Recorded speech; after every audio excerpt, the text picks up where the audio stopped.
The end of the war and the beginning of punishment. In May 1945, Europe celebrated the end of the most devastating war in history. Bells rang in London, Paris and Moscow, streets filled with flowers, flags and embraces. The Third Reich had fallen. Hitler was dead. Germany, the engine of destruction, lay in ruins. But while the world breathed a sigh of relief, another tragedy, silent and brutal, was preparing in the heart of the continent. There would be no immediate peace, only a new chapter of suffering, collective punishment of the German people. Images of liberated concentration camps such as Buchenwald, Dachau or Bergen-Belsen shocked the world. Mountains of corpses, walking skeletons, the smell of industrialized death. This vision solidified an idea. The German people, through action or silence, were guilty. The thirst for justice merged with that for revenge. And in Eastern European territories, where Nazism had left scars impossible to erase, that revenge quickly became state policy. For millions of ethnic Germans living outside the Reich's borders, in East Prussia, Silesia, the Sudetenland, Hungary, Romania, or the Balkans, the end of the war did not mean liberation, but condemnation. They were the so-called Volksdeutsche, descendants of settlers established for centuries, German-speaking, often Catholic or Protestant, who during the Reich's expansion had been presented as the racially related people. That identity suddenly became a mark of infamy. The collapse of the Nazi regime had destroyed all authority structures in Central Europe. In the occupied cities, the Allied armies, especially the Soviet army, took control. Moscow's propaganda had for years repeated that Germany must pay for every village destroyed, every child killed in Belarus, every soldier fallen at the Volga. When the Red Army crossed the Reich's border, it did so with a spirit of unlimited revenge. Mass rapes, looting, and summary executions multiplied. The first Germans to feel the historic punishment were civilians in the path of Soviet troops. In Berlin, the smoking ruins bore witness to total defeat. Of the 80,000 civilians killed during the battle, thousands were executed on mere suspicion of belonging to the Nazi Party. In rural areas, columns of refugees tried to flee westward. Women with children, elderly wounded soldiers, all sought the Americans or British, fearing what the Soviets might do. Some managed to cross the Elbe. Others were trapped in what would soon be known as the post-war hell. Meanwhile, at the Yalta and Potsdam conferences, Allied leaders debated Germany's future. The consensus was clear. It had to be dismantled politically and territorially so that it would never again pose a threat. What was not explicitly stated in the treaties was the human cost of that decision. Borders would be redrawn, and millions of people would end up on the wrong side of the map. Public discourse in Eastern Europe was filled with slogans of national purification. In Czechoslovakia, President Edvard Beneš proclaimed that the Sudeten Germans, around 3 million people, had to be expelled as a condition of peace. In Poland, the new communist government, with Stalin's support, adopted the same stance. Streets filled with posters stating, "The Germans must go." It didn't matter whether they had been Nazis, opponents, or simple peasants. Ethnic belonging was enough to be guilty. The first expulsions began even before the official surrender. In the winter of 1944, Soviet troops advanced into East Prussia, and civilians fled desperately. Many were hit by bombings, others froze to death on the roads or on ships attempting to evacuate via the Baltic. The ship Wilhelm Gustloff, torpedoed by a Soviet submarine in January 1945, sank with over 9,000 people on board, mostly women and children, the greatest maritime disaster in history. In the following months, violence became institutionalized. In Silesia, Poland, and Czechoslovakia, internment camps for Germans were established. In many cases, these were the same camps that had previously held Nazi prisoners, now filled with dispossessed Germans. Prisoners were forced to wear armbands with the letter N for Niemiec, German, and subjected to forced labor, torture, or summary executions. At the same time, in Western-occupied Germany, a different process began: denazification. Thousands of officials, teachers, engineers, and artists were investigated for their connections to the regime. However, while the Nuremberg trials sought to establish selective justice, in the East, justice was replaced by collective punishment. Allied propaganda helped reinforce this moral division. In the newsreels and newspapers of the time, Germans were portrayed as an entire people complicit in barbarity. Images of Auschwitz and Treblinka served as symbolic justification for everything that followed. Few dared to speak of German civilian suffering. Doing so was almost a moral offense in a world still counting the victims of Nazism. The chaos at the end of the war mixed with the disintegration of the German state. Amid the ruins, local authorities could not control spontaneous revenge. In Königsberg, Breslau, or Gdansk, Germans were forced to wear white armbands and clear rubble. Many died of hunger or disease. Others were publicly executed as a symbol of national redemption. Violence did not distinguish ideologies. In Czechoslovakia, communists and nationalists agreed on the need to eliminate the German minority. In Poland, the accumulated hatred from the 1939 invasion translated into policies of mass expulsion. In the Balkans, Germans in the Banat and Vojvodina were persecuted without distinction.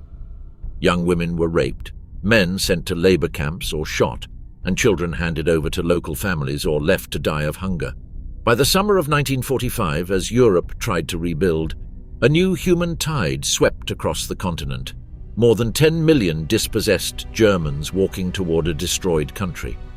Behind them lay empty villages, makeshift cemeteries, and an Eastern Europe purged of Germans.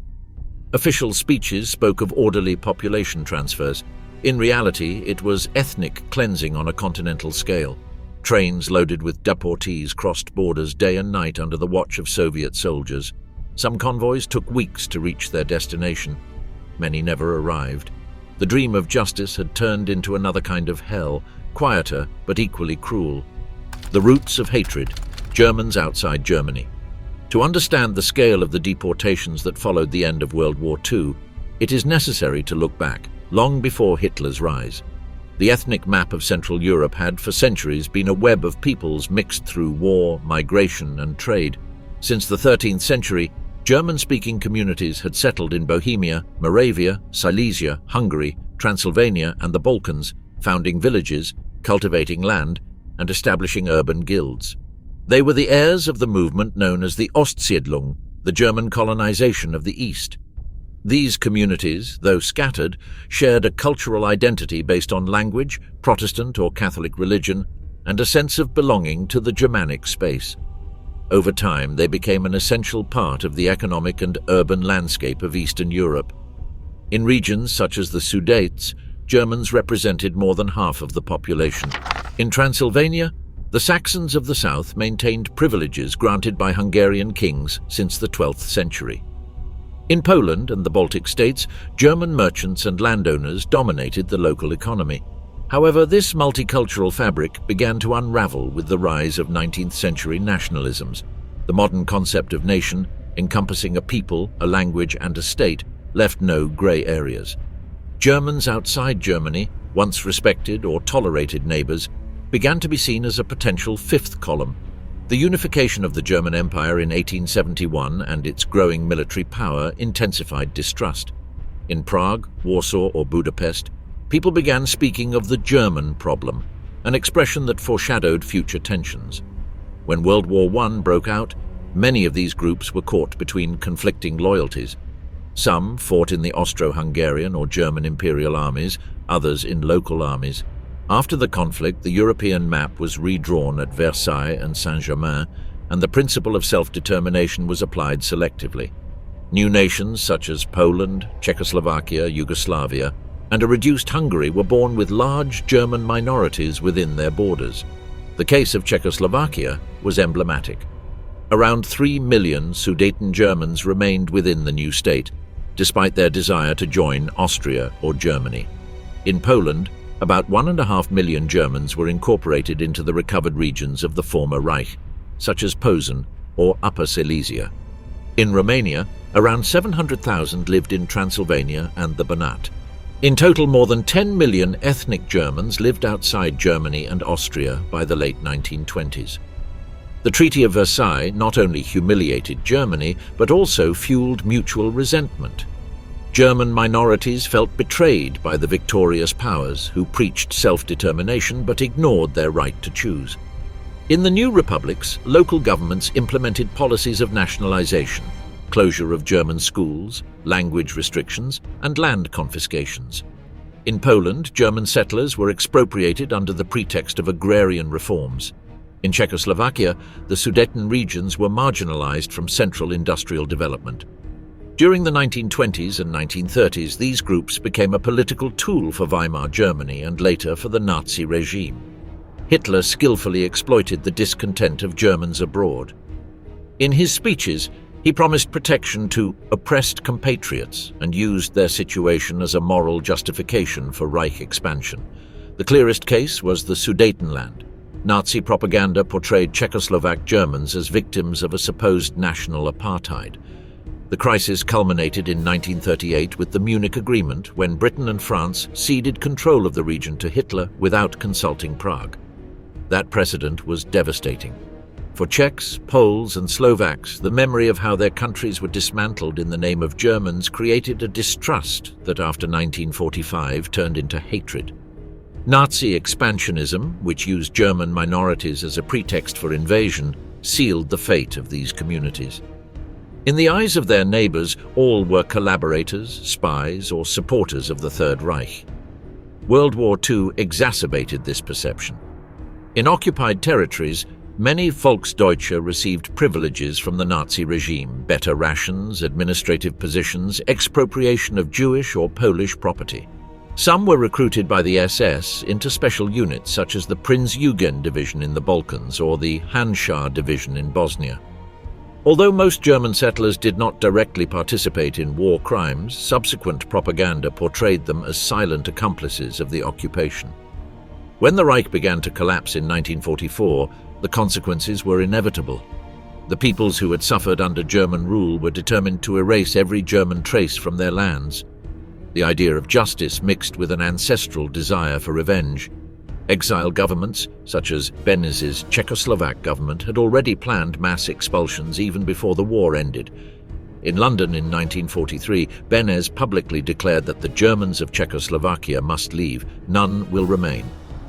This stance aligned with Stalin's thinking, who saw population transfers as a political tool to stabilize Europe under his control. The expulsion of Germans also served to create ethnically homogeneous states, easier to manage within the Soviet bloc. The moral justification was simple. The Germans had started the war, now they had to pay for it. In Poland, where the memory of Nazi massacres in Warsaw and Katyn was still fresh, hostility turned fierce. In 1945, as Soviet armies pushed the borders westward, the provisional Polish government saw a historic opportunity to exact revenge and occupy lands Germany had lost. In Czechoslovakia, the so-called Beneš decrees authorized confiscation of property, loss of citizenship, and deportation of all Germans and Hungarians considered traitors to the Republic. What began as a nationalist reaction evolved into a continental policy. Between 1944 and 1947, the Volksdeutsche were persecuted from the Baltic to the Carpathians. Those who did not die in evacuations or improvised camps were forcibly relocated to defeated Germany. The old, multicultural Europe, woven over centuries, disappeared within months. German cities in Bohemia, villages in Saxony and Transylvania, communities along the Vistula and Danube were erased from the map. The new Europe emerged more homogeneous but also emptier. In the name of future peace, millions were expelled from the places where they had lived for generations. In 1946, a British diplomat described the situation bluntly. "We are witnessing the greatest transfer of peoples in history, and we do it with a clear conscience because this time the defeated are the Germans." The legacy of Nazism and collective guilt. On May 8, 1945, when Germany signed its unconditional surrender, Europe was not only freed from a dictatorship, it inherited its moral ruins. The images of the extermination camps revealed by Allied cameras transformed the world's perception. The mountains of corpses, gas chambers, ovens, and survivor testimonies solidified an idea that would mark an entire generation. The German people had crossed an irreparable boundary of civilization. The atrocity of Nazism did not seem to be the work of a few fanatics, but of an entire nation that had obeyed without protest. The Nuremberg trials, held between 1945 and 1946, attempted to draw a line between criminals and innocents. However, the scale of the crimes made it impossible to delineate individual guilt. Behind the judged Nazi leaders were millions of officials, soldiers, and civilians who had participated in the regime's machinery, whether out of conviction, fear, or habit. This ambiguity fueled the notion of collective guilt. The idea, although legally unsustainable, became politically useful. Allied propaganda, especially Soviet, spread the concept of a necessary re-education of the German people. The spirit that had given rise to the Third Reich had to be eradicated.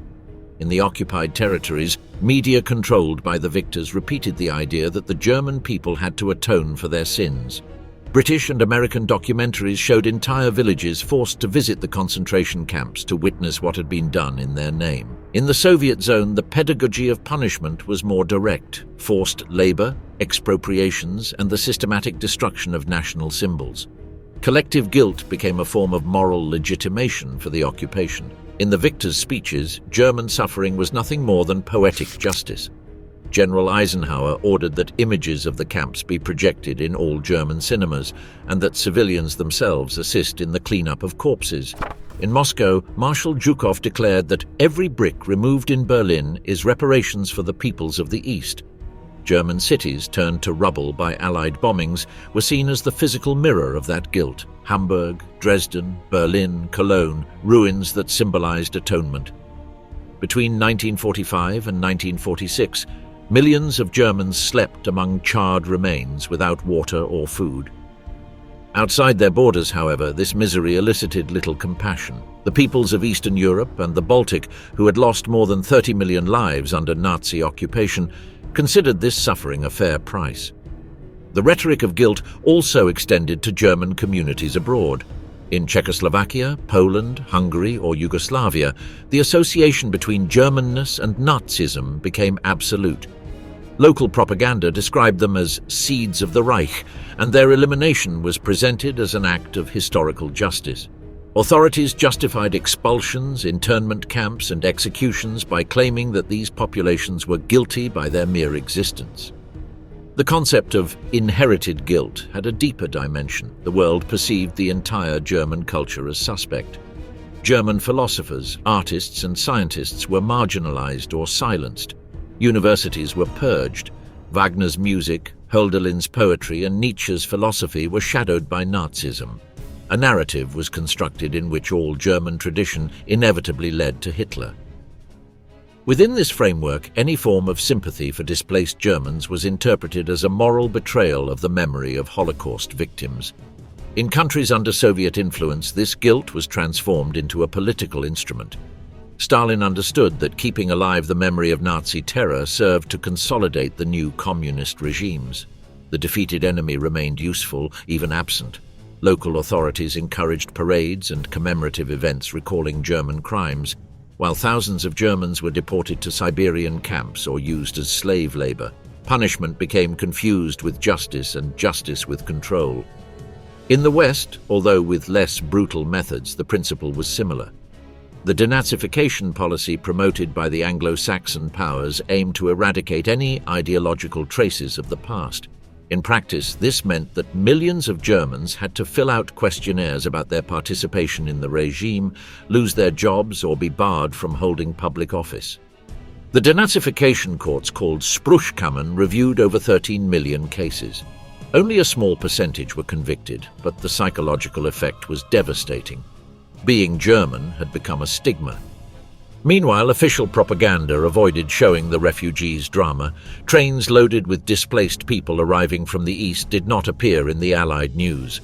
Hunger and epidemics in the reception camps were silenced. In a world still burying the victims of Nazism, no one was willing to hear the suffering of the defeated. Collective guilt also acted as a wall of silence. In this context, the discourse of punishment found support in international law. The Potsdam Conference in July 1945 legitimized the orderly and humane expulsion of Germans living outside the new borders. The euphemism masked a brutal reality: the forced displacement of between 12 and 14 million people. For the Western powers, this was a way to correct historical mistakes. For the Soviet Union, an instrument of territorial control. The idea of a guilty and divided Germany became the cornerstone of the new European order. The Allied agreements and the Oder-Neisse border. In the summer of 1945, as armies still patrolled the ruins of Europe, the victorious powers met in a suburb of Berlin to decide the continent's future. The Potsdam Conference, held between July 17th and August 2nd, was the last meeting of the major Allied leaders. Harry Truman, Roosevelt's successor, Winston Churchill, replaced midway through the sessions by Clement Attlee after losing the British elections, and Joseph Stalin, the absolute ruler of the East. In that mansion surrounded by destroyed gardens, the new map of Europe was outlined. Among its decisions was one that would forever mark the history of millions of Germans: the creation of the Oder-Neisse border. The principle seemed simple. Germany was to be territorially reduced and demilitarized. The eastern provinces, East Prussia, Pomerania, and Silesia, would be handed over to Poland and the Soviet Union as compensation for the Polish territories annexed by Stalin east of the Curzon Line. But behind that technical formula lay a human tragedy. By drawing a border on a map, the Allies condemned more than 10 million people to displacement. Stalin was the architect of this redesign. His goal was twofold: to reward Poland for its obedience and to prevent Germany from rising again as a power.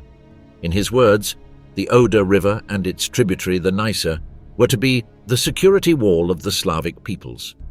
Churchill protested. He argued that moving the borders in this way would be a logistical and moral disaster. But the British position had lost weight against Soviet dominance on the ground. Truman, newly arrived and without Roosevelt's experience, yielded to the accomplished facts. Soviet troops already occupied the entire region. In practice, the Oder-Neisse border existed before it was signed. The Polish authorities, backed by Moscow, had begun setting up local administrations, expelling the German population, and colonizing the lands with Polish families from the east, who had in turn been expelled by the USSR. The tragedy multiplied in a chain reaction. One people replaced another, and each displacement was justified by the previous one. The official documents of Potsdam spoke of orderly and humane transfers of the German population. Western diplomats knew that these words were a disguise. Reports from the US Army and the Foreign Office had already described scenes of violence, hunger, and executions.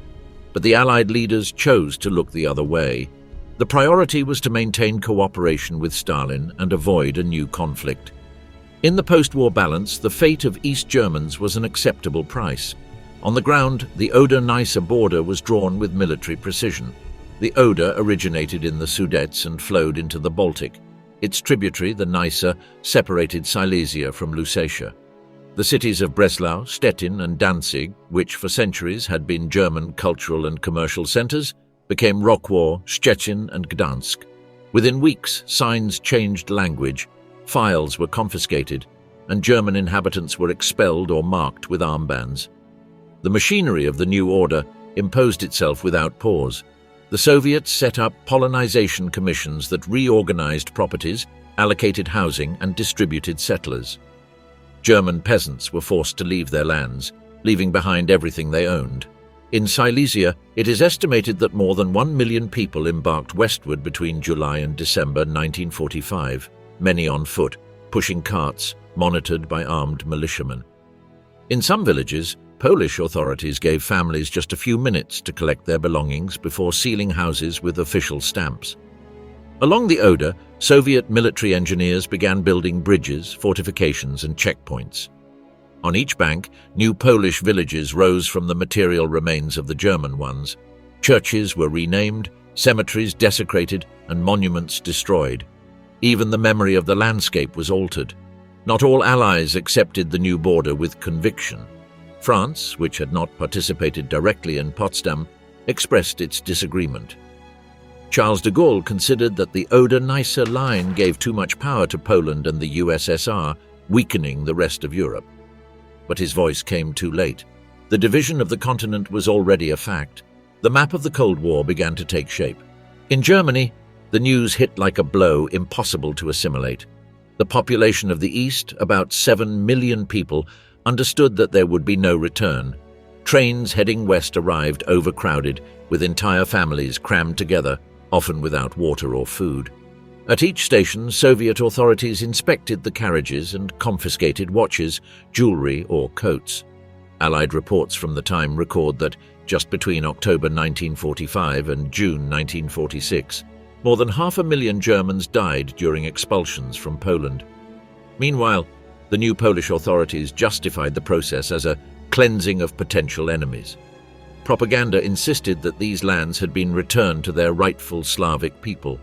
Schools taught that Germans had been invaders since medieval times, and that their expulsion was a historical reparation. The Oder-Neisse border not only redefined geography, it destroyed centuries of coexistence. Cities like Breslau, where 4 languages were spoken, and Jews, Poles, and Germans lived together, were reduced to ruins inhabited by settlers who did not know their streets. The winter of the Exodus, the flight to the west, 1944 to 1945. The winter of 1944 fell upon the Reich like a curse. As the Soviet army advanced from the east, millions of Germans realized that the end was near. Cities burned under Allied bombings and the fields lay empty. In East Prussia, Pomerania, Silesia, and the Baltic territories, civilians quietly began to pack the little they could carry. Some clothes, documents, family portraits. No one knew for certain what was coming, but everyone had heard the stories. Rapes, lootings, executions. The Red Front was approaching, and with it, the spectre of revenge. As the Red Army crossed the Vistula, local Nazi authorities wavered between propaganda and panic. Hitler had banned civilian evacuations, calling them treason and cowardice. The Gauleiters, the regional party leaders, obeyed the order fanatically. Rail routes were reserved for military transport. Civilians were to resist to the last man. But in January 1945, when Soviet columns broke into East Prussia, the fiction collapsed. People fled on their own, on foot, in carts, over the ice of the Baltic, seeking a west that was ever farther away. Operation Hannibal, improvised by the Kriegsmarine, became the largest maritime rescue in history. Dozens of ships sailed from the ports of Gotenhafen, Pillau, and Königsberg to Denmark and Western Germany, carrying refugees, wounded, and soldiers. Between January and May 1945, more than 2 million people crossed the sea under Soviet attacks. Some ships made it, others became floating graves. On January 30th, the Wilhelm Gustloff was torpedoed by the Soviet submarine S-13. More than 9,000 people died, most of them women and children. Only a few hundred survived in the icy waters of the Baltic. A few days later, the General von Steuben and the Goya met the same fate. Within weeks, the sea was filled with corpses and luggage remains. On land, the scene was even more terrifying. Roads were covered with snow and blood.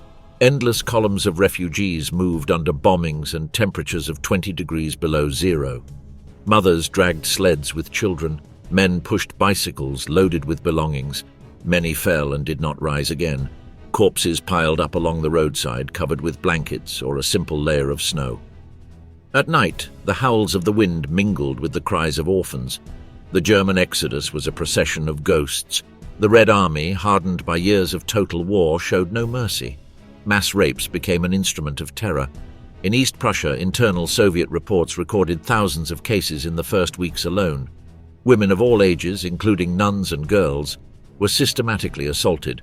In some villages, men were shot after witnessing the attacks. Orders came from the top: avenge every Russian tear with a German tear. Marshal Zhukov did not stop them. Stalin himself coldly justified them. The soldiers who fought to Berlin have the right to have a little fun. In the villages of Silesia and Pomerania, peasants who stayed were treated as enemies. Soviet soldiers requisitioned food, killed livestock, and set houses on fire. On the way, some tried to join retreating German army convoys. Civilians were pushed aside or thrown from trains to make way for troops. In the chaos, no one knew who was in charge. Nazi authorities disappeared or committed suicide. Refugees were at the mercy of winter and the victors. The few hospitals still standing overflowed with the wounded. In Königsberg, Dr. Hans von Lendorf described how the halls were filled with mothers holding frozen children in their arms. In the open fields, improvised shelters became mass graves. Horses died of exhaustion, and their bodies were used for shelter or food. The collapse of the Eastern Front was reflected in the disorderly flight of its civilian population. Chaos reached biblical proportions when Soviet troops encircled Danzig and Stettin. The ports, overwhelmed, were filled with crowds begging for a place on any ship. The sailors, desperate, loaded refugees onto overcrowded decks. Some ships set off aimlessly, overloaded, navigating blindly among mines and enemy submarines. Nighttime explosions lit the sea like lightning. The Baltic became an invisible cemetery, covered in silence and salt. Those who made it to the west found cities reduced to dust. Hamburg, Lübeck and Kiel had no capacity to receive them. On the platforms, Allied officials looked at the newcomers with suspicion. Many were interned in transit camps, former prisoner of war camps or military barracks. There, hunger and disease continued what winter had begun. Thousands died without ever crossing a recognized border. The tragedy of the exodus was not documented in detail by Allied media. In newsreels, refugees barely appeared, lost among the rubble. The victorious powers feared that showing this suffering would dilute the image of German guilt. But in field reports, the testimonies are indisputable. In February 1945, the Swiss Red Cross reported that tens of thousands of German women and children wander without shelter between Silesia and Saxony, pursued by hunger and disease. No one responded. The exact number of victims remains debated. The most conservative estimates speak of between 500,000 and 1 million deaths during the flight. Many were never counted. They disappeared under the sea ice, in forests, or in makeshift roadside graves. Entire families vanished without a trace. The survivors reached the West without names, without homes, without a nation. The Germany they knew had ceased to exist. The tragedy of refugees in Germany. When the war ended, Germany ceased to exist as a state, but millions of Germans were still breathing. In its ruins moved human spectres, freed prisoners, defeated soldiers, widows, orphans, and refugees from the East. The word Flüchtlinge, meaning refugees, became every day almost banal. No one knew how many there were. Some Allied estimates spoke of 10 to 12 million people wandering homeless, searching for a corner to survive.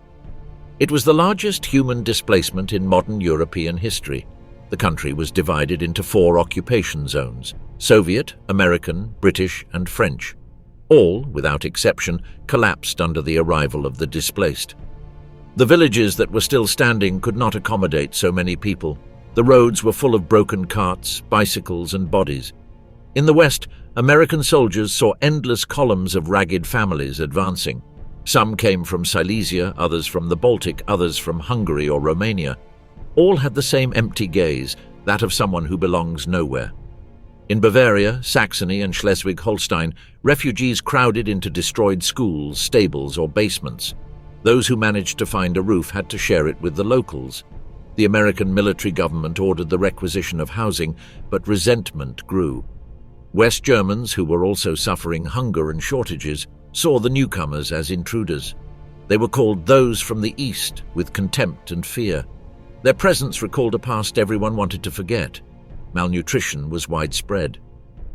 In 1946, the average caloric intake in the occupied zones was lower than in concentration camps during the final months of the Reich.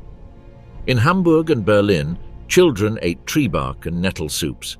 Allied supply trains were insufficient.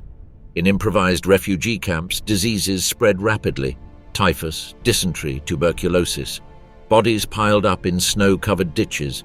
Military authorities drafted reports with bare figures without commentary. The victorious powers considered the refugees part of the German problem.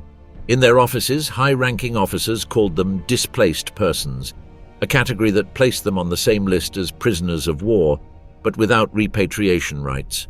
Reception camps multiplied. In Lübeck, Göttingen, Kassel, or Augsburg, wooden barracks surrounded by barbed wire were built. In many cases, these were the same places where months earlier prisoners of the Nazi regime had been held. Now the Germans were inside. The morale of the occupation allowed no empathy. The Allies had seen the horror of the camps and considered German suffering a logical consequence. When some American or British officers tried to organize aid, they were warned by their superiors, "Do not forget who started the war." The Soviets, on the other hand, saw the refugees as a useful mass for forced labor. Thousands were deported eastward, assigned to mines, factories, and reconstruction projects in Poland or the USSR. The misery was such that the concept of identity dissolved. The newcomers had no papers. Many hid their origin for fear of rejection. In some villages, local authorities forced them to register their names under new spellings, to integrate them or erase their past. In schools, children were separated. Those from the east spoke different dialects, had rural customs, wore rags. They were called beggars of the Reich. That generation would grow up marked by stigma. The first months of 1946 were the worst. Winter once again punished an exhausted population. Warehouses were empty and military rations were reduced. In Hamburg, bread was mixed with sawdust to stretch it. In Berlin, the smoke from the rubble still covered the sky. The corpses of unnamed refugees were thrown into mass graves alongside fallen soldiers. No one distinguished between the dead of the Reich and the dead of hunger. Some tried to return to their regions of origin, but the borders were closed. In the east, the new Polish and Czech authorities had confiscated all German property. Houses had been occupied by Slavic settlers and villages renamed. Returning was impossible. The way back ended at the rifles of border guards or in Soviet camps. By 1947, the occupation had normalized. The Allied zones were full of refugees who were no longer temporary, but ghost citizens. Official statistics published years later speak of apocalyptic numbers. In 1945 alone, between 500,000 and 800,000 refugees died in transit, or in the first months after arrival. Among them were tens of thousands of children. Improvised hospitals in churches and monasteries were overwhelmed. In Lübeck, Benedictine nuns buried dozens of newborns who had died of malnutrition every day. In Berlin, a British report warned that 40% of German children weigh less than necessary to survive the winter. Despite official silence, there were voices trying to denounce the tragedy. Some religious organizations, such as Caritas or the German Red Cross, began distributing food and clothing. Priests preached the need to redeem through work, while refugees cleared rubble or rebuilt roads. In the British zone, the Archbishop of Cologne, Joseph Frings, publicly justified the theft of food out of necessity, giving rise to the expression Fringsen, to steal to survive. Desperation had become the norm. In the Soviet zone, the situation was even harsher. Communist authorities imposed production quotas and extreme rationing. Refugees were used as cheap labor in mines and factories. In 1947, thousands were moved to camps in Poland and Czechoslovakia, officially to rebuild what Germany had destroyed. In reality, they were prisoners without trial.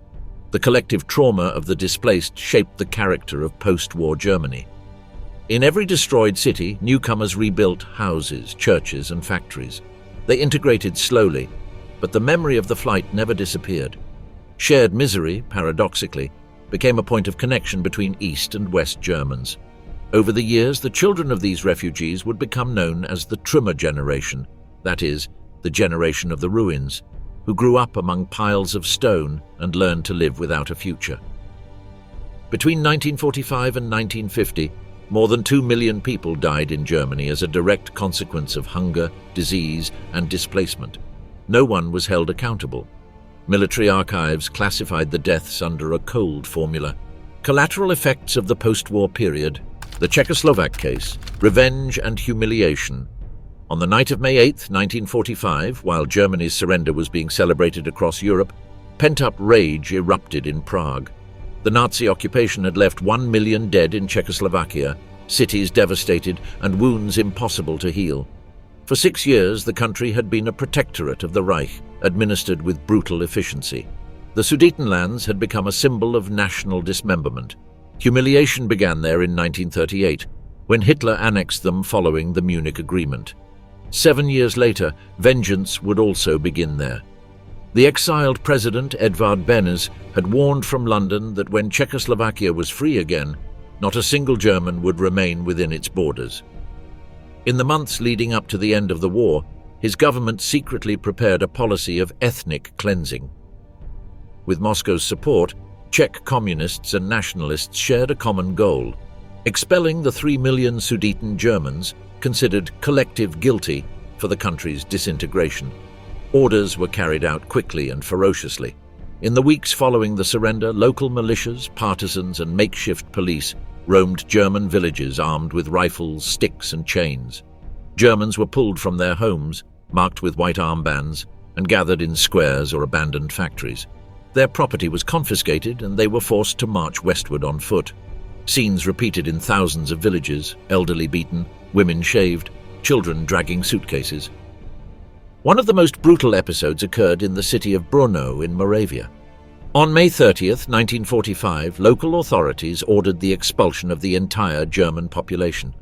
Around 27,000 people, mostly women, the elderly and children, were forced to march under escort to the Austrian border. The journey of more than 50 kilometers became a nightmare. Heat, lack of water, and assaults caused thousands of deaths. Bodies were left abandoned by the roadside. This episode became known as the Brno Death March. Other locations became sites of massacres. In Potsdam, northwest of Prague, hundreds of German prisoners, mostly young men and demobilized soldiers, were shot between June 3rd and 7th, 1945 by Czech militias. In Prerov, a column of refugees returning from Austria was stopped by communist partisans.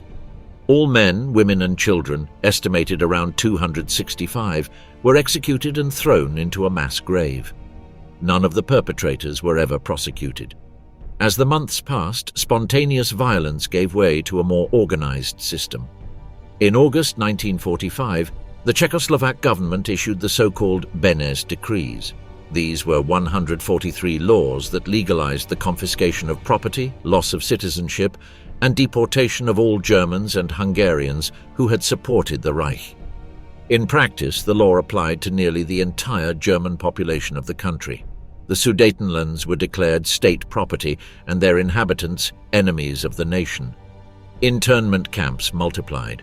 In the former brick factories of Postolopati, Litoměřice and Ústí nad Labem, thousands of Germans were confined under inhumane conditions.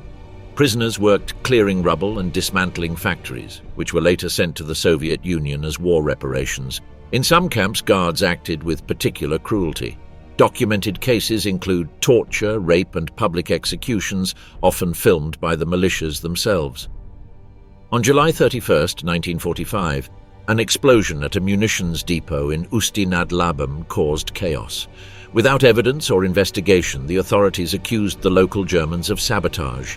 What followed was a pogrom. Dozens of men and women were murdered in the streets, thrown into the Elbe River, or hanged from bridges. The Soviets present in the city did not intervene.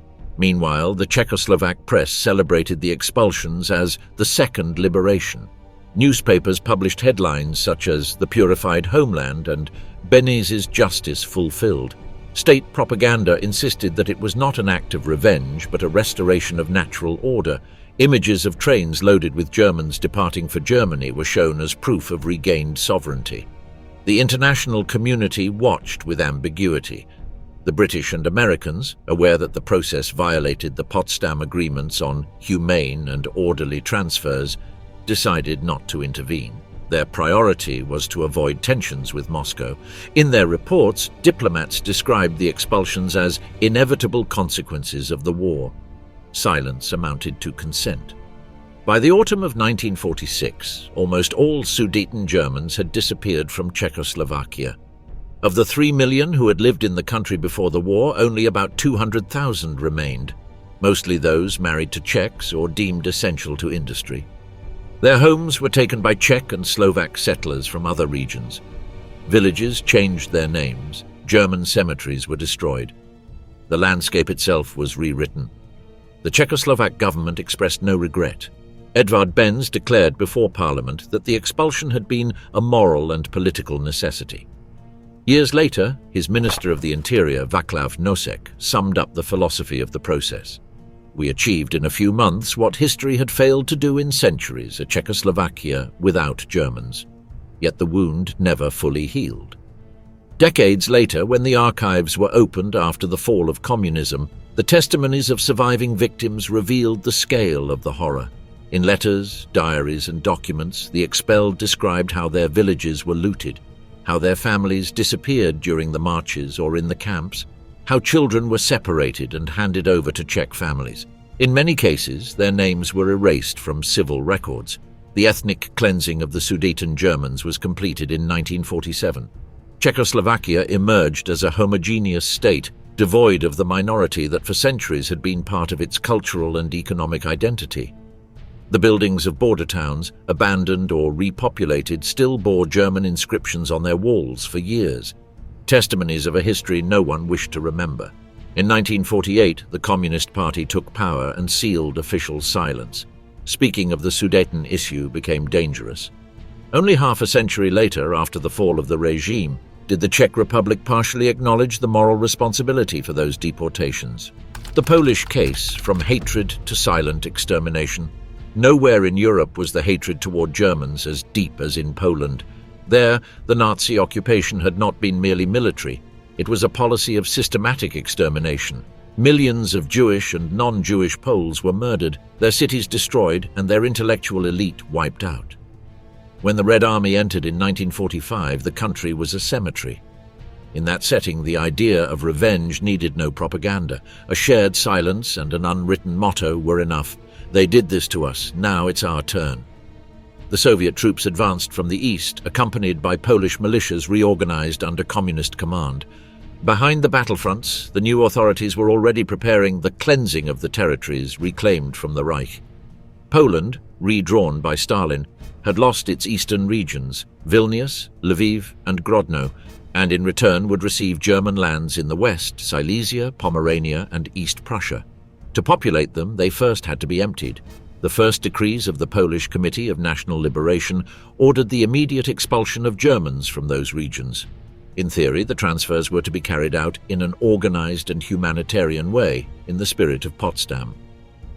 In practice, they were acts of punishment. Civilians were dragged from their homes, crammed into freight trains or columns guarded by soldiers.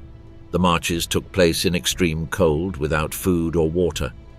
Those who fell were left behind. Along the way, bodies numbered in the hundreds. In Lower Silesia and Pomerania, Polish authorities set up temporary internment camps for those who could not be deported immediately. Many were former German concentration camps, reused with little modification. One of them, Zgoda near Katowice, would become a symbol of a new era of cruelty. Zgoda had been part of the Auschwitz complex and was under the control of the Polish Ministry of Public Security. Its director was a young Jew named Solomon Morel, a Holocaust survivor and fervent communist. Under his command, the camp became a nightmare. Between February and November 1945, around 6,000 German prisoners were held under atrocious conditions. Beatings were daily, executions arbitrary, and rapes frequent. It's estimated that at least 2,000 died from torture, disease, or starvation. Morel called it re-education. Other camps emerged across the country. Jaworzno, Potulic, Lambinowic, Sikawa, Gronowo, Glatz. Some were run directly by the army, others by the new local authorities. In all of them, the logic was the same: collective punishment. Prisoners were forced to clear mines, dismantle factories, or clean ruins. Many were children. The Polish guards, many themselves victims of Nazism, carried out vengeance without restraint. In official reports, deaths were recorded as epidemics or work accidents. At the same time, state propaganda fueled hatred. Communist newspapers published headlines such as "Eliminate the German Seed" or "Never Again the German Invader." The radio repeated that Poland had to purify itself in order to be reborn.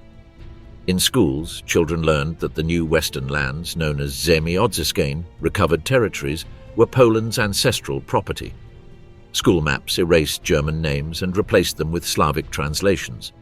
Breslau became Rokwo, Stettin became Szczecin, Glogau became Gwogo. Signs, tombstones and monuments were destroyed. Scenes of violence were repeated in hundreds of towns. In Gliwice, Polish soldiers executed dozens of civilians accused of hiding weapons. In Gdansk, former dock workers were publicly hanged for collaboration with the Nazis. In the Potulic camp, mothers were separated from their children to speed up deportations. Trains supposedly bound for German reception zones arrived with only half their passengers alive.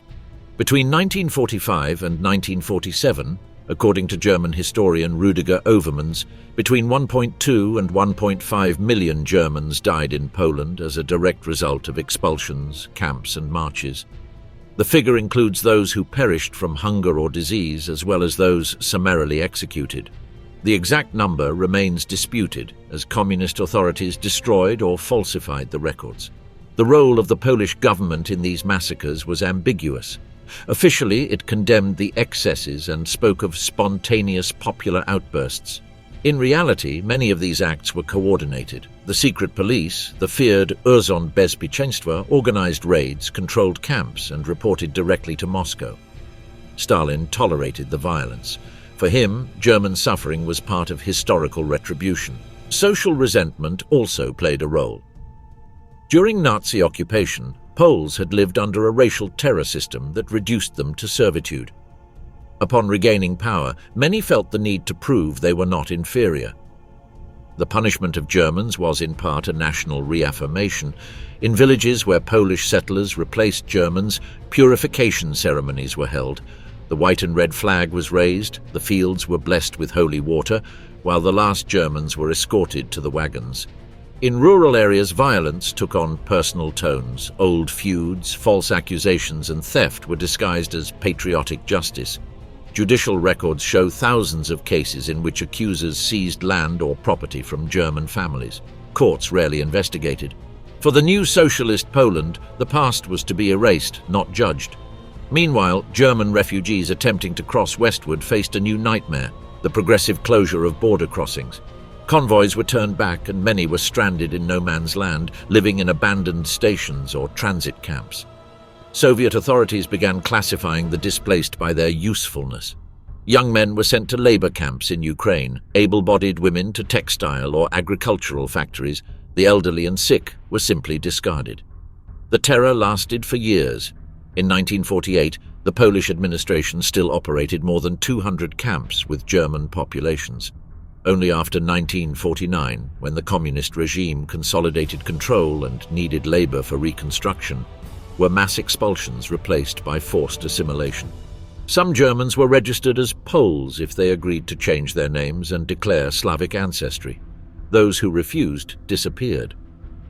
The figure of Solomon Morel became a symbol of post-war unrestrained power.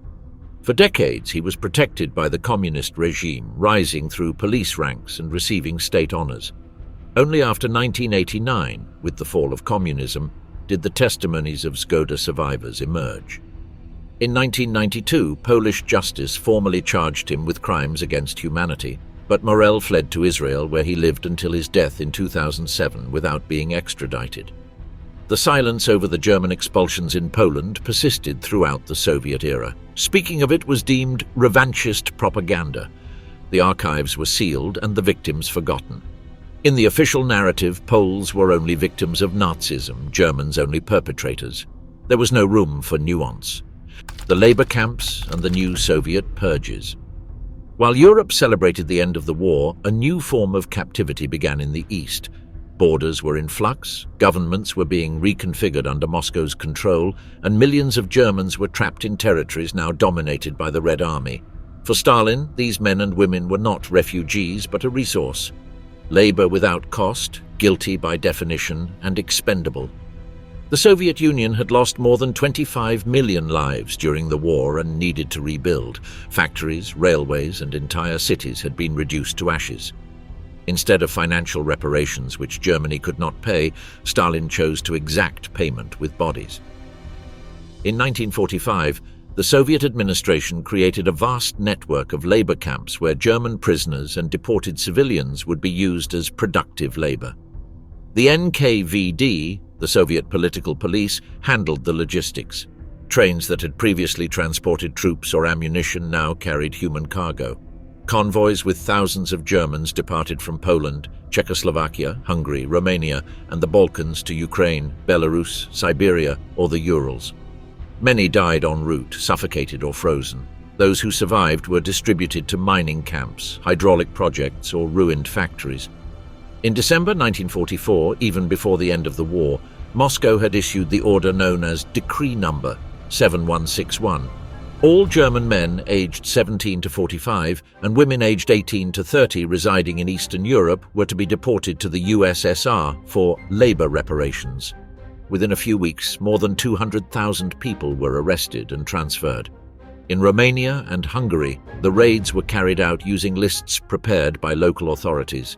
In Yugoslavia, communist partisans handed over thousands of Banat Germans to Soviet officers. The camps were organized following the Gulag model. Prisoners were numbered, stripped of their clothing, and housed in wooden barracks surrounded by barbed wire. The workday could last up to 16 hours, with sub-zero temperatures and no proper equipment. In Vorkuta, a camp beyond the Arctic Circle, Germans dug tunnels in coal mines at -40 degrees. In Karaganda, Kazakhstan, they worked on the construction of chemical plants built on desert foundations. Conditions were inhuman. Rations consisted of black bread, watery soup, and occasionally dried fish. Diseases spread rapidly. Punishments included confinement in unheated cells or summary executions for sabotage. Guards, many of them former Soviet prisoners of war turned jailers, acted brutally. The motto was clear: Germans must pay with labor for what they destroyed with fire. Throughout 1945, the camps were filled not only with military prisoners but also with civilians. Women captured in Silesia or the Sudets were sent alongside men. In some complexes, children were separated and sent to state orphanages to be re-educated as Soviet citizens. Declassified documents after the fall of the USSR reveal that more than 1.5 million Germans were deported into the Soviet interior between 1945 and 1949. Nearly half never returned. In Poland and Czechoslovakia, under Soviet supervision, camps subordinate to the NKVD were established. Their role was twofold: to eliminate the German presence and to politically purge those who might oppose the new communist regimes. In Jaworzno, Potulish, or Lambinowice, prisoners worked on rebuilding destroyed cities, dismantling German factories to be sent as war booty to the USSR. Every machine, every generator, every wagon was dismantled piece by the same Germans who had built them. In Hungary, the process was equally relentless. Thousands of Danube Germans were deported to camps in the Carpathians and in Ukraine. Communist authorities accused them of collaborating with the Nazi occupation. In reality, many had never left their villages. In Romania, the Germans of Transylvania suffered the same fate. Of the 70,000 deported in 1945, about one-third died on the way or in Soviet camps. In East Germany, under Soviet control, the camps of the old Nazi system were reused. Sachsenhausen, Buchenwald, Bautzen, Jamlitz, names that had symbolized the horrors of the Reich, became Speziallager or special NKVD camps. Between 1945 and 1950, over 120,000 people passed through them, mostly civilians accused of suspicion of fascism. It is estimated that at least 43,000 died there, victims of hunger or disease. Bodies were buried in anonymous graves. The circle of violence had closed. The same walls now served a new repression. The forced labor system extended to the edges of the Soviet Empire. In the Urals, Germans rebuilt metallurgical factories. In Ukraine, they cultivated rice in flooded fields. In Siberia, they opened roads through the tundra. Internal NKVD reports mentioned results in bureaucratic language. The German contingent has fulfilled 103% of the production plan. Behind these figures were thousands of exhausted lives. Some prisoners were released after completing work quotas of 5 years, others due to illness. Those returning to East Germany did so with emaciated bodies, missing teeth and hands deformed by cold. Many were met with suspicion. Communist authorities feared they would become uncomfortable witnesses. In the GDR Ministry of the Interior Archives, returnees were catalogued as potentially hostile elements. For Soviet propaganda, the camps were a school of redemption. Newsreels showed German prisoners smiling while raising houses or bridges. In reality, most had no strength even to hold a shovel. In 1947, a report by the International Committee of the Red Cross estimated that at least 700,000 Germans were still in Soviet camps. Moscow denied the figures and blocked access to the internment areas. The fate of many missing people became known only decades later. In the 1990s, as Gulag archives began to open, lists appeared with the names of thousands of German prisoners who had died in places like Perm, Magadan, or Novosibirsk. Records cited the cause of death with identical phrases: heart failure, pneumonia, physical exhaustion. None had a grave. In 1950, after the consolidation of the Cold War, the last groups of prisoners were repatriated. The operation was named the Return of the 10,000, although in reality there were many more. They returned in slow trains crossing the Frankfurt-Oder border. Families waited silently, with photographs in hand. Some trains arrived empty. Others brought back men aged 20 years in 5. The Soviet Union never officially recognized the existence of camps for German civilians. For decades, the official narrative spoke of voluntary labor reparations. In Soviet schoolbooks, Germans appeared as the people who had destroyed Europe, not as victims of the system that had taken their place. The wolf children of East Prussia. When the war ended, East Prussia ceased to exist. What had once been the cultural heart of the old German kingdom became a ghost land, divided between Poland, Lithuania, and the Soviet Union. The cities were destroyed, the men dead or imprisoned, and the roads covered with refugees. Among them, thousands of children were left alone, without parents, without a home, and without an identity.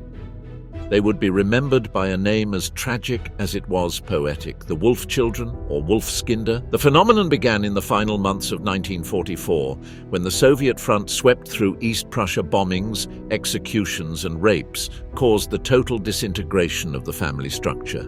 Many parents were killed or deported, others died in the columns of refugees fleeing westward. The surviving children were abandoned in empty villages or in the forests.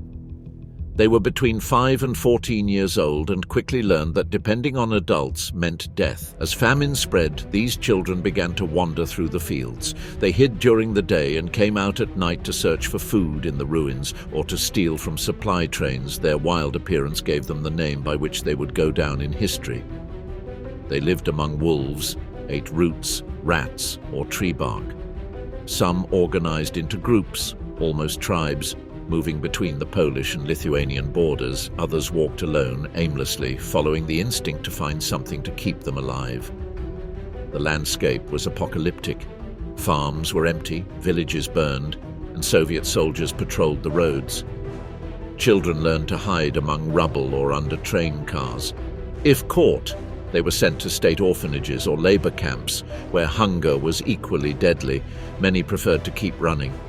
Cold, wolves, and disease were constant threats, but the greatest fear was being found. By the end of 1945, famine reached its peak in Königsberg, renamed Kaliningrad. The streets were full of corpses. Children picked up crumbs from black markets or leftovers from Red Army kitchens. Some were taken in by Lithuanian peasants who, despite Soviet prohibitions, gave them shelter. Others were sold or traded for food. In rural Lithuanian villages, many received new names and were raised as the peasants' own children, hiding their German origin to avoid reprisals. The Soviet government had expressly forbidden speaking German in the region.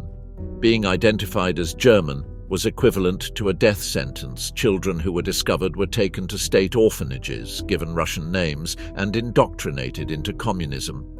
Some were sent to Belarus or Ukraine, where they grew up believing they were Soviet. Decades later, when archives were opened, many would discover their true origins. Conditions in the orphanages were brutal. Reports from the time describe buildings without heating, rationed food, and constant physical punishment. The youngest children died of cold or disease. Survivors recounted sleeping on frozen floors, eating potato peels, and learning not to cry. Crying could result in beatings. Between 1946 and 1948, the Red Cross attempted to locate missing miners from East Prussia. Records were incomplete. Thousands of families had been exterminated. In some Lithuanian villages, peasants refused to give up adopted children, fearing they would be deported to Germany or imprisoned by Soviet authorities. Many already spoke Lithuanian, had forgotten their native language, and did not remember their original names. Over time, the Wolfskinder became an invisible generation. They were neither German nor Soviet, had no papers, no homeland. Some lived their entire lives under false identities. In the 1950s, with the consolidation of the communist regime in Lithuania, they were persecuted as remnants of fascism. Only those who managed to cross clandestinely into the Western occupation zone could regain a name and nationality. It is estimated that about 25,000 survived. Another 10,000 disappeared without a trace. The Hungarian and Romanian case controlled deportations and political chaos.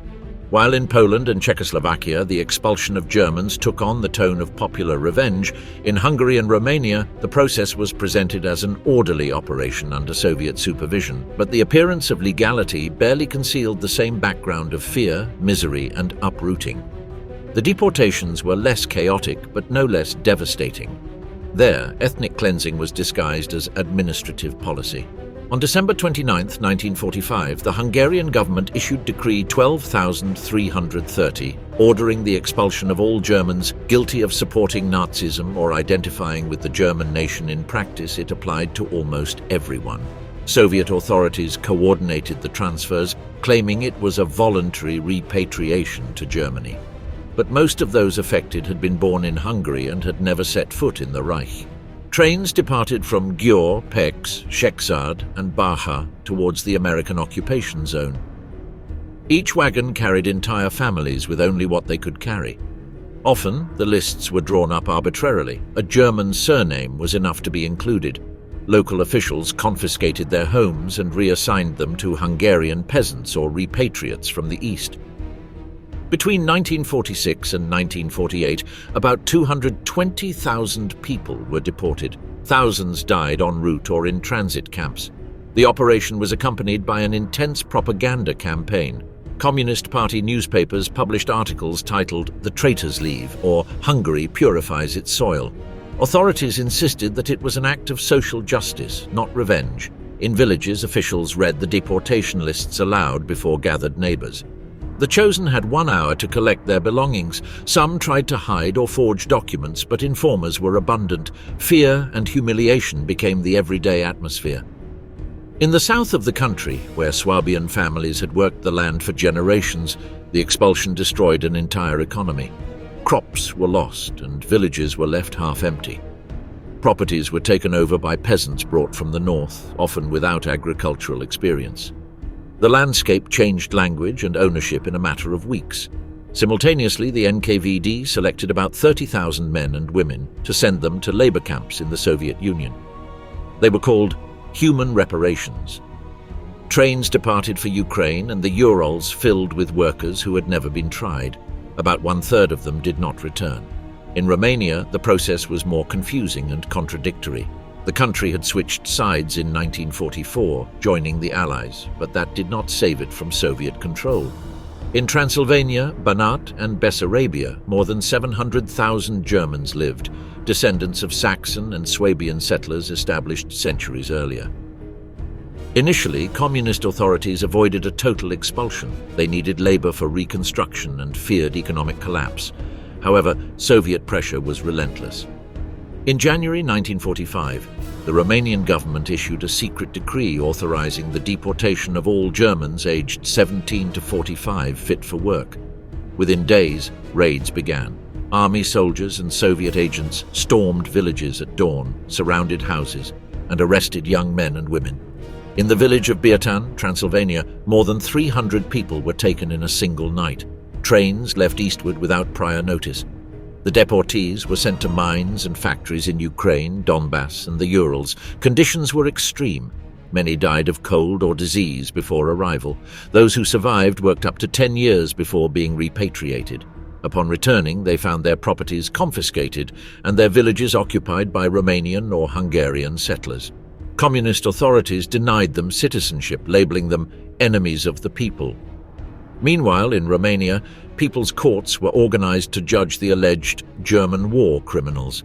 It was enough to have served in the Nazi administration or even to have taught at German language schools to be condemned.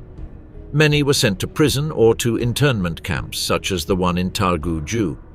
The repression also extended to Saxon intellectuals and priests. German culture in Transylvania, which had flourished for centuries, almost completely disappeared. Between 1946 and 1948, the situation partially stabilized.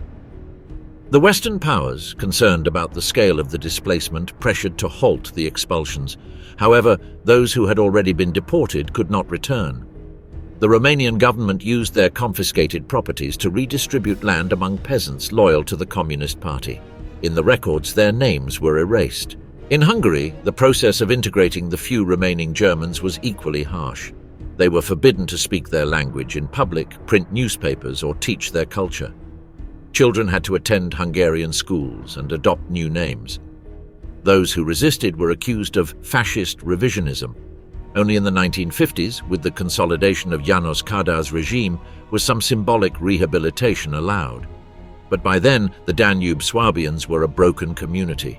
The 1950 censuses showed the result. In Hungary, only about 200,000 ethnic Germans remained, less than half of those who had lived there before the war.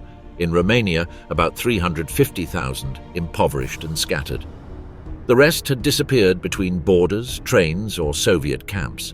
The Danube lands, which had been a mosaic of languages for centuries, became homogeneous, monitored, and impoverished regions.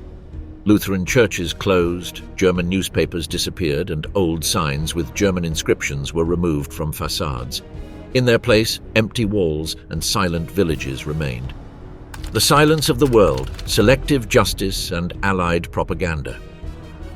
In the years immediately following the end of the war, Europe was divided between winners and losers, between victims and perpetrators. In this rigid moral framework, there was no room for an uncomfortable truth. Millions of German civilians were being expelled, tortured, or killed in the heart of the continent. The Allies knew what was happening. Reports arrived every week at the embassies in London, Washington, and Paris. Yet the world chose to remain silent. Speaking about the German tragedy while the ovens of Auschwitz still smoked seemed politically obscene. In the offices of Washington, intelligence reports detailed the mass expulsions. State Department documents spoke of thousands dying of starvation in convoys from Poland and Czechoslovakia. Yet the memoranda ended with a repeated phrase: "Public action is not recommended." The priority was to maintain Allied unity against the Soviet Union and avoid any propaganda that might aid German revisionists. The British adopted the same stance. In October 1945, a Foreign Office report admitted that the conditions of displaced Germans in Eastern Europe are inhumane, but added, "Given the magnitude of Nazi crimes, it is preferable not to highlight this issue to the public." German suffering was, in short, politically incorrect. In the United States, the press also avoided looking too closely. Major newspapers, focused on the Nuremberg trials and European reconstruction, barely mentioned the displacements. When they did, they used euphemisms such as population transfers or necessary relocations. The few photographs showing overcrowded trains of civilians were interpreted as images of war, not post-war. In the Soviet Union, silence was imposed by decree. Communist newspapers celebrated the deportations as a victory for the people. Stalin had understood the propagandistic value of collective punishment. German misery demonstrated the power of triumphant socialism. In post-war Soviet films, Germans appeared as defeated, humiliated caricatures necessary for the narrative of proletarian redemption. Images of labor camps or deportation trains were never shown. Allied broadcasters transmitted messages of hope, reconstruction, and forgiveness. The word Vergeltung, meaning revenge, disappeared from the political vocabulary. Yet in the basements of stations, refugee trains continued to arrive and authorities prevented photographers from approaching. In 1946, a Swedish journalist who tried to document the situation of the displaced in Poland was detained and expelled. The tragedy had to remain invisible. The new global balance contributed to burying the issue. With the onset of the Cold War, German refugees became pawns on the political chessboard. In the Federal Republic of Germany, Chancellor Konrad Adenauer integrated them as a symbol of national suffering and anti-communism, but without demanding international justice. In the East, the German Democratic Republic adopted the Soviet version. The expelled were class enemies or tools of Western imperialism. Neither side wanted to speak of them as victims. The newly founded United Nations also remained silent. Its Refugee Commission focused on Holocaust survivors and displaced persons from Eastern Europe, but explicitly excluded Germans. The argument was that those responsible for the conflict cannot be considered refugees. Thus, millions of people were left outside the legal category that would have granted them international aid. The figures of horror: dead, displaced, and missing. At the end of the war, Europe was not only covered with material ruins, it was depopulated, broken, unrecognizable. Between 1944 and 1950, the expulsion of Germans from Eastern Europe became the largest forced displacement of the 20th century. 12 million people left their homes, between 500,000 and 2 million died along the way. The exact figure will never be known. Statistics dissolved with the bodies in the camps, the trains, the frozen rivers.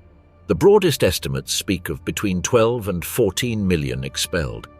Of these, at least 7 million came from territories that passed to Poland, 3 million from Czechoslovakia, 500,000 from Hungary, 400,000 from Romania, and 200,000 from Yugoslavia. In total, an entire Germany disintegrated and set in motion toward nothingness. Deaths are distributed among three main causes: direct violence, that is, shootings, rapes, lynchings, hunger and disease in transit camps, and the extreme conditions of winter marches. Alone in the winter of 1945, about 300,000 people died on the snow-covered roads connecting East Prussia with the West. In railway convoys, the mortality rate was up to 20%. In Polish and Czechoslovak internment camps, another 400,000 disappeared. The Baltic Sea also swallowed tens of thousands. The sinking of the Wilhelm Gustloff, with more than 9,000 victims, remains the greatest maritime disaster in history. It was followed by the Goya and the General von Steuben, with another 12,000 deaths combined. No comparable civilian tragedy of the 20th century was so silent. The forced redistribution of Germans transformed European demographics. Poland increased its territory by 1/3 at the expense of the Reich, while its population became almost entirely Slavic and Catholic. Czechoslovakia became an ethnically homogeneous state for the first time in its history. Hungary and Romania eliminated German communities that had existed for over 200 years. Within 5 years, German culture disappeared from the eastern half of Europe. Refugees arriving in West Germany represented more than 1/5 of its total population. Integration was slow and bitter. Many lived for years in barracks, schools, or abandoned stations. International aid was scarce, and Allied authorities avoided officially recognizing their status as victims. By 1950, more than 2 million displaced people still lacked permanent housing. The scale of the human catastrophe only began to be grasped decades later. Records of the German Red Cross, updated in the 1970s, account for 473,013 Germans missing in civilian action, an expression that includes executions, kidnappings, and deaths without certification. Modern demographers estimate that the real figure exceeds 1 million. In international treaties, the German ethnic cleansing was never formally recognized. The United Nations, created in 1945 to prevent new atrocities, omitted any reference to it. The world needed heroes and clear culprits, not victims who blurred the boundaries of morality. Today, the figures remain as epitaphs without graves. Between 12 and 14 million expelled, between 500,000 and 2 million dead, more than 20,000 German villages erased from the map. No monument brings them all together. The cemeteries in the east were abandoned, covered with grass or forgetfulness.